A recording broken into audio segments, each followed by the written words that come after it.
John 7. After this, Jesus went about in Galilee. He would not go about in Judea because the Jews were seeking to kill him.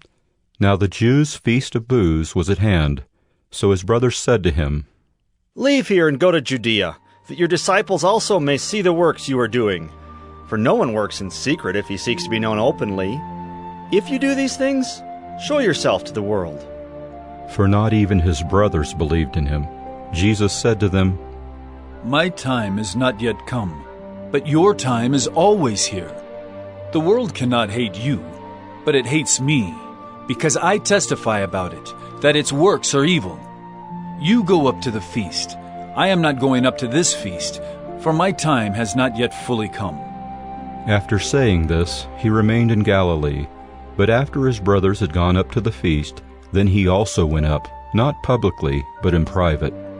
The Jews were looking for him at the feast and saying, "Where is he?" And there was much muttering about him among the people, while some said, "He is a good man." Others said, "No, he is leading the people astray." Yet for fear of the Jews no one spoke openly of him. About the middle of the feast Jesus went up into the temple and began teaching. The Jews therefore marveled, saying, "How is it that this man has learning when he has never studied?" So Jesus answered them, My teaching is not mine, but his who sent me. If anyone's will is to do God's will, he will know whether the teaching is from God or whether I am speaking on my own authority. The one who speaks on his own authority seeks his own glory, but the one who seeks the glory of him who sent him is true, and in him there is no falsehood. Has not Moses given you the law? Yet none of you keeps the law. Why do you seek to kill me?" The crowd answered, "You have a demon. Who is seeking to kill you?" Jesus answered them, I did one work, and you all marvel at it. Moses gave you circumcision, not that it is from Moses, but from the fathers. And you circumcise a man on the Sabbath. If on the Sabbath a man receives circumcision, so that the law of Moses may not be broken, are you angry with me because on the Sabbath I made a man's whole body well? Do not judge by appearances, but judge with right judgment. Some of the people of Jerusalem therefore said, "Is not this the man whom they seek to kill? And here he is, speaking openly, and they say nothing to him. Can it be that the authorities really know that this is the Christ?" But we know where this man comes from, and when the Christ appears, no one will know where he comes from. So Jesus proclaimed as he taught in the temple, You know me, and you know where I come from? But I have not come of my own accord. He who sent me is true, and him you do not know. I know him, for I come from him, and he sent me. So they were seeking to arrest him, but no one laid a hand on him because his hour had not yet come. Yet many of the people believed in him. They said, When the Christ appears, will he do more signs than this man has done? The Pharisees heard the crowd muttering these things about him, and the chief priests and Pharisees sent officers to arrest him. Jesus then said, I will be with you a little longer, and then I am going to him who sent me. You will seek me, and you will not find me.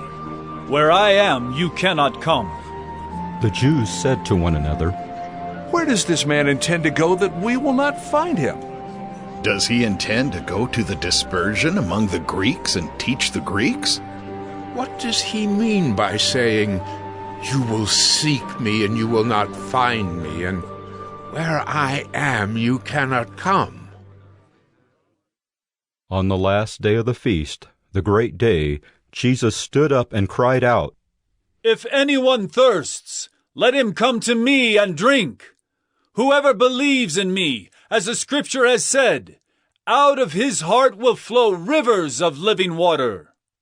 Now this he said about the Spirit, whom those who believed in him were to receive, for as yet the Spirit had not been given, because Jesus was not yet glorified. When they heard these words, some of the people said, This really is the prophet. Others said, This is the Christ. But some said, Is the Christ to come from Galilee? Has not the Scripture said that the Christ comes from the offspring of David and comes from Bethlehem, the village where David was? So there was a division among the people over him.